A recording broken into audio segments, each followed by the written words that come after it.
জুলাই গণ অভ্যুত্থান দিবস উপলক্ষে উখিয়া উপজেলা প্রশাসনের উদ্যোগে উপজেলা হলরুমে এক আলোচনা সভা অনুষ্ঠিত হয়। অনুষ্ঠানে সভাপতিত্ব করেন উপজেলা নির্বাহী কর্মকর্তা মোহাম্মদ কামরুল হোসেন চৌধুরী। নির্বাচনে কে জিততে হারবে পরের কথা, আমাদের প্রিয় নেতা তারেক রহমান বলেছেন, যদি জনগণের ভোটের মাধ্যমে বিএনপি ক্ষমতায় আসে 5 তারিখের পূর্বে যারা একসাথে আন্দোলন করেছিল সবাইকে নিয়ে সরকার হবে, সেটা বিএনপি সরকার থাকবে না, সেটা থাকবে জনগণের সরকার।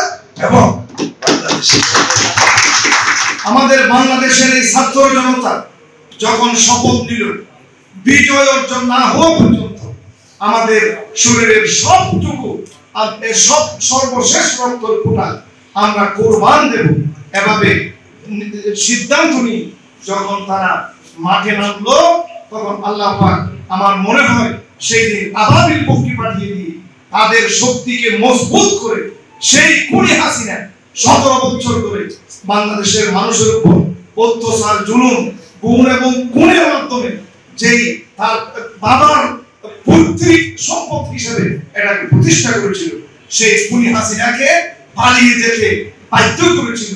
অনুষ্ঠানে 2024 সালের আন্দোলনের প্রত্যক্ষদর্শী ও সম্মুখ সারির যোদ্ধারা তাদের অভিজ্ঞতা তুলে ধরেন। পরে জুলাই শহীদদের আত্মার শান্তি কামনা করে দোয়া ও মোনাজাত করা হয়।